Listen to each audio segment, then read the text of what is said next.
오늘은 6월 성찬주일입니다. 대속의 은혜에 감사하는 마음과 믿음으로 성찬을 먹고 마시기를 바라고, 성찬을 통해서 치유와 회복의 은혜가 여러분의 심령에 넘치시기를 기원합니다. 오늘 점심에는 신명수 안수 집사님, 김영래 원사님 가정에서 외선녀 이서율의 돌을 기념하고 감사함으로 맛있는 떡을 준비하여 드립니다. 가실 때 수령하시기 바랍니다. 담임 목사 동정입니다. 중국 문화 탐방이 내일부터 금요일까지 있습니다. 침례교 서울 지방의 목사님들과 함께하는 일정입니다. 그래서 금주 수요 예배와 금요 기도에는 교회와 가정에서 자율적으로 기도하면서 교회에 오셔서 기도하실 수 있는 분들은 기도하시고 그렇게 하시도록 하겠습니다. 복음 전도에 열심히 임해 주시기 바랍니다. 너는 말씀을 전파하라. 때를 얻든지 못 얻든지 항상 힘쓰라 말씀하셨습니다. 우리 성도들이 전도하셔서 가족과 이웃과 친구분들을 주님께 인도할 수 있기 바랍니다. 본당 청소 및 쓰레기 분리수거 다음 주에는 여호와 일의 목장에서 수고해 주시겠습니다. 전후좌우에 계신 분들에게 오늘 좋은 날입니다. 은혜 받으시기 바랍니다. 해보겠습니다. 아멘. 좋은 날, 복된 날 은혜 받으시기 바랍니다. 죄 아래 있는 인생, 이런 제목으로 로마서 강의 9번째 이어가도록 하겠습니다. 어떤 사람들은 인간은 선하게 태어났기 때문에 깨끗하고 순백하게 어린아이에 태어났기 때문에 잘 이끌어주고 교육시키면 좋은 사람이 된다고 가르치고 있습니다. 이걸 가리켜 성선설이라고 합니다. 그렇지만 갓난아기가 태어나서 얼마 안 돼서 어머니의 젖꼭지를 물고 깨무는 행동은 어떻게 우리가 이해해야 되느냐? 누가 가르쳐주지 않아도 아이들은 제일 먼저 엄마 아빠 배우고 나서 사회성이 커질 때 제일 먼저 배우는 게 욕부터 배운다는 것을 알게 됩니다. 다윗은 이렇게 고백했습니다. 시편 51편에 내가 죄악 중에 출생하였으며 어머니가 죄 중에 나를 잉태하였나이다 라고 다윗은 죄악 중에 출생했다. 어머니가 죄 중에서 나를 잉태했다. 나는 선하게 태어난 거 아니다. 나는 죄 아래 있다고 고백하고 있는 것입니다. 인간은 죄를 지어서 죄인이 아니라 본성 자체가 아담 이후에 타락된 본성을 가지고 있기 때문에 죄를 지을 수밖에 없는 속성을 가지고 있습니다. 그래서 오늘 9절에 그렇게 표현하고 있습니다. 말씀, 그러면 어떠하냐? 우리는 나으냐? 결코 아니라 유대인이나 헬라인이나 다 죄 아래에 있다고 우리가 이미 선언하였느니라. 여기 우리가 누구냐면 우리 예수 믿는 사도 바울이 말하는 우리 그리스도인들입니다. 자, 유대인이나 헬라인, 이방인이나 우리 예수 믿는 사람도 그냥 가만히 죄 아래 있는 인생이다. 이렇게 말씀하고 있다는 겁니다. 여러분, 우리는 그리스도인들 전부를 가리킨다고 할 수 있는데 사도 바울은 여기서 전 인류에게 유죄를 선언하고 있는 거나 마찬가지입니다.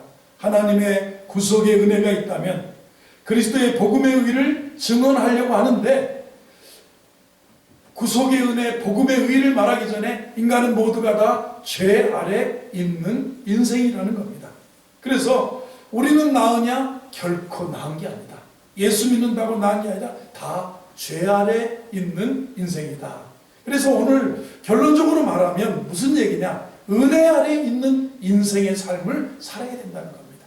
우리가 예수 믿기 전에는 어둠이고 예수 믿기 전에는 우리가 죄악 속에 살아왔지만 그러나 예수 이후에 내가 복음을 받아들이고 믿고 난 다음에는 죄의 지배가 아니고 죄의 종로로 타는 게 아니고 죄에 이끌려 사는 게 아니라 은혜의 지배를 받고 은혜 아래의 삶을 살아야 된다는 사실을 말씀하고 있다는 것입니다. 여기 죄 아래 있다 이 표현은 죄의 지배에 있다. 죄의 권세 아래 내가 자꾸 원하는 바 선을 행치 아니하고 원치 않는 바 악을 행하는 도다. 죄의 권세가 나를 두르고 있습니다.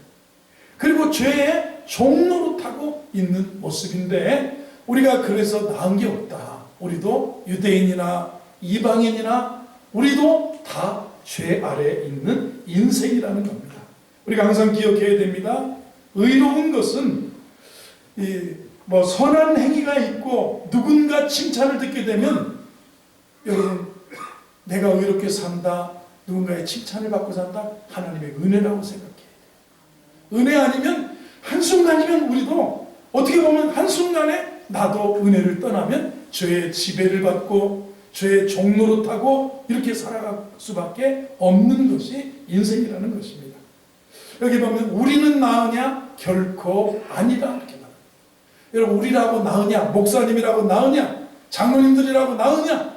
아니에요. 죄의 지배를 받게 되고 죄의 종노릇하게 하고 죄의 그런 습성 속에 살게 되면 우리도 나을 바가 없다라는 겁니다. 그러면서 이제 10절부터는 구약성서는 의인은 없나니 하나도 없다. 그래서 은혜 아니면 의인이 없다는 겁니다. 여러분 의롭다고 여겨주시니까 의지. 이번 주간에 우리나라에서 세기의 이혼의 고등법원의 항고심이 판결이 났습니다. SK 회장과 노태우 대통령의 딸의 이혼 판결이 나왔는데 1심에서는 여자분이 굉장히 처참하게 이렇게 별로 얻는 것 없이 끝났는데 2심에는 1조 4천억 원을 회장이 이 여자에게 배상을 하라고 판결이 나왔어요. 어떻게 가정을 회피하고 그리고 이렇게 사느냐 하면서 막 꾸짖었다는 이야기가 있습니다. 여러분 세상을 살다 보면 우리가 그런 거라는 거예요. 우리는 나으냐? 결코 아니라. 의인은 없나니 하나도 없다. 이런 표현을 하고 있습니다. 그래서 우리 모두는 죄 아래 인생이다. 11절을 보겠습니다. 하나님을 깨닫는 사람, 자연인이면 죄의 지배 아래 있으면 죄의 종노릇하고 있으면 하나님을 깨달음이 없어요. 하나님을 찾지도 않게 되는 겁니다. 여러분 그냥 우리 마음을 경건으로 우리 자신을 가다듬고 믿음으로 살지 아니하면 아마 여러분 집사님이라도 아마 침례받고 세례받고 과거에 열심히 불타서 신앙생활 했어도 하나님을 깨달음이 별로 없고 하나님을 찾는 찾음도 없고 이게 자연인입니다. 자연적으로 이 죄의 지배를 받고 그죠? 죄의 종노릇하고 살게 되고 그죠? 죄의 권세 아래 살게 되면 그렇게 우리가 바뀌어집니다. 순식간에 바뀌어집니다. 하나님을 깨닫는 자도 없고 하나님을 찾는 자도 없게 되고 12절을 보게 됩니다. 다 치우쳐 함께 무익하게 되고 선을 행하는 자는 없나니 하나도 없도다. 이게 죄 아래에 있는 인생입니다. 한번 따라하겠습니다. 죄 아래에 있는 인생. 죄의 지배를 받고 죄의 권세 아래에 있고 죄의 종노릇한다. 은혜 아래. 그래서 우리는 은혜가 나를 지배하고 모든 것이 은혜입니다. 은혜 속에 사는 인생이 되지 아니하면 복음으로 말미암아 하나님의 능력 속에 은혜 아래 인생이 되지 아니하면 우리가 이렇게 그러면서 오늘 살펴볼 것이 있습니다. 죄 아래에 있는 인생의 모습을 구체적으로 살펴보면서 우리가 복음을 믿고 은혜 아래 인생을 살아야 된다 하는 믿음의 교훈과 은혜를 받는 그런 시간이 되기를 바랍니다. 첫 번째로요, 죄 아래에 있다고 하는 것 13절 14절에 우리가 언어의 타락이 있습니다. 그들의 한번 읽어보세요. 시작. 그들의 목구멍은 열린 무덤이요 그 혀로는 속임을 일삼하며 그 입술에는 독사의 독이 있고 14절 그 입에는 저주와 악독이 가득하고 13절 띄워놔주세요. 말이 참 중요합니다. 우리가 자연인처럼 복음 없이 복음의 능력 없이 은혜 아래 살지 않고 죄의 권세 아래 죄의 지배 아래 그런 이렇게 삶을 살다 보면요 자연적으로 우리가 언어의 타락을 받습니다. 여러분 제 입이 얼마나 큰지 알면 시험 들을걸요. 제가 운전을 하고 제가 교회 승합차를 타고 갈 때는 빵빵도 잘하는데 일단 교회 로고가 없는 차를 갈 때 내가 빵빵을 얼마나 잘하는지 모르고 첫째, 두 번째 혼자 저 싼 것이 이런 소리 하고 막 그러는 거예요. 목사인 제가 아니 예수 믿은 지 40년이 다 돼가는데 넘는데 도대체 목사 된 지 이렇게 됐는데도 입이 얼마나 걸어지는지 모르는 그 목구멍은 열린 무덤. 무덤이 열리면 관뚜껑이 열리면 여름철에 냉동실에 지금은 시신을 이렇게 안치했다가 화장을 치르고 장례를 모시지만 예전에는 아랫목에 병풍을 쳐놓고 관에다가 시신을 모셔놓고 이 삼복도에 얼마나 더운지 몰라요. 얼마나 그러면 관이 열려보세요. 열린 무덤이다. 그 입이 목구멍이 구강의 그 냄새가 아니라 정말 시체 썩는 냄새 같은 살인적인 그런 것이 우리의 언어라는 거예요. 혀로는 속임을 일삼는다. 입술에는 독사의 독이 있다고 해서 열린 무덤. 프로이드는 말하기를 하루 종일 쓰는 단어를 이제 한번 정리해보라. 제일 많이 사용하는 단어가 바로 내 인생관이다. 하루 종일 나의 것, 내 거 이렇게 살면 그게 그 사람의 인생관. 하루 종일 우리 자식이 인생이고 우리 아들 아니면 돈 하면 돈이 그 사람의 인생의 최고 소중한 것이라는 겁니다. 갈비는 열린 무덤을 사람을 삼키는 구렬이라고 했어요. 열린 무덤. 사람을 막 삼키고 냄새뿐만 아니라 목구멍은 열린 무덤이면 썩는 냄새가 나오고 또 하나는 사람을 삼키는 거다. 사람을 사망으로 어둠으로 이렇게 막 삼키는 거라는 거예요. 혀로는 속임수를 베풀고 혀는 작은 것이지만 깨어서 잠들 때까지 가장 활동을 많이 하는 것입니다. 여러분 우리의 입술은 이게 작은 건데 깨어서 잠들 때까지 쉬지 않고 살아가는 게 뭐냐면 이게 혀라는 거예요. 그래서 야고보 3장 2절에 우리가 다 실수가 많으니 말에 실수가 없는 자라면 곧 온전한 사람이라 능히 온 몸도 굴레 씌우리라 그랬습니다. 신앙의 성숙된 표시는 그가 얼마나 혀를 잘 다스리느냐에 달려 있습니다. 여러분 우리가 혀를 잘 다스리는 몸의 다른 부분도 잘 다스릴 것입니다. 그래서 잠언에 죽고 사는 것이 혀의 권세에 달렸나니 혀를 쓰기 좋아하는 자는 혀의 열매를 먹으리라. 입술의 열매를 먹는다는 겁니다. 한번 더 혀의 열매 해보세요. 여러분과 저의 인생은 혀의 열매를 먹는 겁니다. 한국 사회에 뚜렷한 현상 중에 하나가 욕설이 많다는 거라고 생각합니다. 욕이 참 많아요. 이 학생들이 아침 저녁으로 이 앞에 이마트 앞에 이 신한은행 있었던 그곳 앞에 지나갑니다. 버거킹 앞에 지나갑니다. 이 남고, 광역여고, 그 다음에 금융중학교, 신월중학교, 신화중학교 아이들이 그 초등학교 아이들까지 막 5학교가 이렇게 지나갈 때 보면 아침에 갈 때는 졸려서 조용히 가는데 저녁 때쯤은 친구를 부르는 게 아니라 야 너가 아니라 이 새끼야 저 새끼야 막 온갖 욕으로 서로 막 대화를 하면서 가고 있는 것을 발견하게 됩니다. 여러분 우리 복음으로 믿음으로 우리 입술을 잘 컨트롤할 수 있는 은혜가 임하는 것이 우리에게 중요합니다. 미국의 매사추세츠주의 주립대학 사회심리학 교수 로버트 펠트먼이라고 하는 분이 있습니다. 거짓말의 심리와 관련해서 세계 최고의 권위자고 학자입니다. 30년간 이분이 거짓말과 관련해서 연구한 것을 책으로 엮었는데 우리는 10분에 3번의 거짓말을 한답니다. 책 제목이. 우리는 10분에 3번의 거짓말을 한다며. 거짓말과 일상의 속임수를 연구하고 실험하고 관찰했더니 사람은 처음 누구를 비즈니스할 때나 소개할 때나 누구를 만나면 처음 만나는 사람과의 한 10분이든 5분이든 그날의 대화에서 3번의 거짓말을 한대요. 오늘 참 이러다 기분 나쁜데도 좋다고 말하고 선의의 거짓말도 있잖아요. 맛없는데도 맛있다고 저기 오렌지 주스 괜찮아요? 커피 괜찮아요? 커피를 안 먹으면서도 제가 커피를 주문해 놨는데 괜찮습니다 하고 쓰게 쓴 커피를 먹으면서 이건 선의의 것이지만 뭐 자기 자신을 포장하면서 거짓말하고 자기 자신이 뭐 학력이 어떻다고 거짓말하고 사람과의 처음 만남에서 벌써 3번의 거짓말을 한다는 것입니다. 우리 감리교를 창시한 요한 웨슬레이 형제 찰스 웨슬리가 회심한 다음에 만입이 내게 있으면 그 입 다 가지고 내 구주 주신 은총을 늘 찬송하겠네.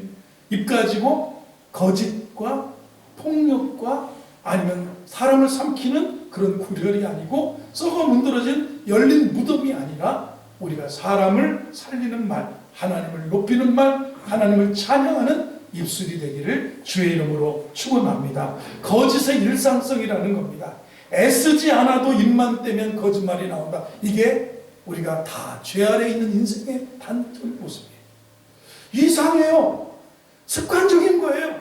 우리가 주위를 잘 생각해 보세요. 우리 주위에 우리가 우리 성도들 이렇게 보거나 내 주위의 사람들 보세요. 저 사람 입만 열면 믿을 수가 없어. 하여튼 입만 열면 흘러가는 게 선하든 악하든 거짓말이다. 애쓰지 않아도 입만 떼면 거짓말이 나온다. 또 다른 심리학자는 이렇게 얘기했습니다. 사람은 하루에 200번 이르는 거짓말을 한다는 그런 연구도 있습니다. 그래서 청교도들은 내가 만일 남의 마음을 아프게 한다면 차라리 내 혀를 깨물겠다고까지도 다짐했습니다. 여러분, 우리의 교제 얼마나 이렇다면 아름다워지겠습니까? 여러분, 죄 아래 있는 인생 처음 무엇이 달라집니까? 언어가 이렇게 나빠진다는 겁니다. 언어의 타락이라. 두 번째는 15절을 보겠습니다. 15절 시작. 그 발은 피 흘리는데 빠른지라. 이사야 59장 7절 8절에서 나오는 말씀입니다. 그 발은 행악하기에 빠르고 무죄한 피를 흘리기에 신속하며 그 생각은 악한 생각이라 평강을 알지 못하니라. 이 말씀을 인용한 겁니다. 자꾸 욕하고 저주하다 보면 그 다음 행동으로 옮겨지는 것입니다. 자꾸 욕하고 자꾸 악담하고 자꾸 저주하면 그 다음에 행동으로 발이 움직여요. 처음에는 죄 아래 있는 인생의 언어가 거칠어지다가 언어가 거짓으로 바뀌어지다가 그 다음에 행동으로 옮겨진다는 그 언어대로 내가 움직여. 아니 나 싫어. 나 이제 싫다고 그랬잖아. 안 가. 싫다고 그랬잖아. 안 나가. 싫다고 그랬잖아. 하기 싫어. 언어 다음에는 행동이라는 것이에요. 그렇잖아요. 발로 뜻을 보이며 라고 잠언 16장 13절에 말했습니다. 마음의 뜻이 발로 옮겨진다는, 발로 뜻이 보여지는, 그 사람의 발로 뜻이 보여져. 그 사람의 행동이 발로 나타나는데 먼저는 언어로 생각과 언어로 나타났다가 그게 발로 뜻이 보여진다는 겁니다. 행동이 나타난다는 겁니다. 파멸과 고생이 그 길에 있어 평강의 길을 알지 못하였고 그랬습니다. 죄 아래에 있는 인생을 보면 남을 해롭게 하는데 열심히 있습니다. 그들은 결국 파멸과 고생의 그 길로 들어서게 된다는 겁니다. 남을 해치고 피 흘리게 하는 그 발길이 지나간 다음에 흔적은 파멸과 고통뿐이라는 것입니다. 죄 아래 인생입니다. 죄 아래 인생의 끝판은 뭐냐면 18절입니다. 한번 읽어보겠습니다. 시작. 그들의 눈앞에 하나님을 두려워함이 없느니라 한 것 같아요. 눈앞에 하나님, 죄 아래 있는 인생 언어의 타락, 저 아래 있는 인생 그 생각하고 말하는 대로 행동으로 갑니다. 그 다음에 뭐냐면 하나님 눈에 보이는 게 없어요. 눈에 하나님 두려움이 없어요. 불경건입니다. 이것이 문제예요. 눈은 지체 중에서 굉장히 중요하지 않습니까? 주님은 내 눈이 선하면 온몸이 밝을 것이고 내 눈이 나쁘면 온몸이 잘 보고 여러분, 하나님을 향한 두려움이 사라지기 시작했다면 이것이 그 사람을 망하게 하는 결정적인 요인이 되는 거예요. 하나님을 향한 두려움이 사라졌다. 여러분, 인생은 결국 뭐냐? 무엇을 두려워하느냐의 문제입니다. 여러분, 사람을 두려워하면 올무에 빠진다고 했습니다. 사람을 두려워하면 거짓말 하잖아요. 뭘 깼어요. 그런데 아버지가 너무 두려우면 거짓말을 하는 거죠. 예전에 미국의 어떤 대통령이 그 집에 있는 이 도끼를 보고 너무 날카롭고 좋으니까 기분이 좋아서 마당에 나가가지고 아버지가 아끼는 나무를 다 찢었어요. 도끼 가지고. 야, 이거 잘 든다? 잘 든다 했는데 아버지가 딱 돌아왔어요. 누가 정원에 나무를 찍었느냐? 그랬는데 이게 이제 맞아 죽을 것 같은데 그 사람이 그랬더니 제가 죄송해요. 제가 도끼가 너무 날카롭고 좋은 것 같아서 내가 그걸 타는 바람에 이게, 그래도 아버지가 그날 용서해주고 그를 격려해줬다는, 그 훗날 미국의 대통령이 됐다는 그런 얘기를 우리 교과서에서 듣고 교훈을 받았습니다. 그런데 뭐냐면 이게 눈이 이렇게 가는 거예요. 이게 그 눈에, 그 눈앞에 무엇을 두려워하는 자의 문제예요. 인생은 결국 무엇을 두려워하는가의 그런 문제라는 거. 사람을 두려워하면 올무에 빠진다. 돈, 가난을 너무 두려워하다 보면 우리가 무리하게 되고요. 너무너무 하나님 앞에, 하나님 두려워할 줄 아는 것이 경건이라. 하나님 앞에 더러움이 없는 경건은 이게잖아요. 여러분, 사람을 두려워하는 것이 아니고 또 어떤 것을 일어나지도 않을 일을 두려워하지 말고 하나님 경외하는 그런 은혜가 있기를 주의 이름으로 축원합니다. 여기에 자유가 있어요. 여기에 은혜의 지배에 있습니다. 죄의 지배, 죄의 종노릇, 여러분 그렇게 아니고 우리는 은혜의 지배를 받고 은혜가 나를 이끌어가는 그런 삶을 살아가야 된다. 이게 복음을 믿는 겁니다. 내가 그래서 복음을 부끄러워하지 아니하노니 이 복음은 모든 믿는 자에게 구원을 주시는 하나님의 능력이 됩니다. 의인은 믿음에 이르게 한다. 믿음으로 의롭게 된다. 여러분 이것을 사도 바울은 가르치면서 죄 아래에 있는 인생 언어의 타락, 죄 아래에 있는 인생 발행위의 타락, 죄 아래에 있는 인생 눈앞에 하나님 두려움이 없어요. 사랑하는 성도 여러분, 하나님을 이렇게 잘 경외하고 하나님을 사랑하지만 사랑만이 아니라 경외한다. 구약에 하나님을 두려워하고 존중하고 이게 사랑이에요. 이게 경외예요.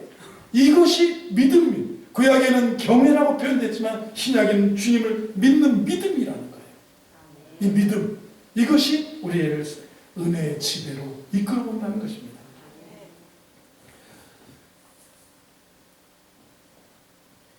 인간의 본연의 모습이 여러 가지로 우리에게 보여주었습니다. 생각하고 말하고 표현을 하는 것이 인간의 모습입니다. 성경은 유대인이나 헬라인이나 그리고 우리 그리스도인이나 다 죄 아래 있다고 말씀하고 있습니다. 이것을 법정적인 선은 다 죄 아래 있는 이라고 했어요.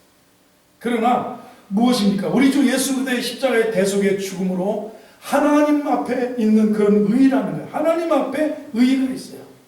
여기 20절을 보겠습니다. 20절 그들의 여기 아니죠. 제가 20절을 안 올렸죠. 하나님의 의는 하나님께서 의롭다고 여겨주시는 의예요. 칭의예요. 법정적인 선언입니다. 죽을 수밖에 없는 죄인인데 뭐라고 그럴까요?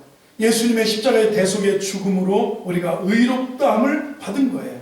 죄 용서 받은 것을 믿어야 하고 이를 날마다 감사해야 되는데, 그러면서 날마다 죄를 미워하면서 죄를 쳐다보지도 않고 죄를 하나님 두려워하며 하나님 은혜로 살아야 되는데, 보세요.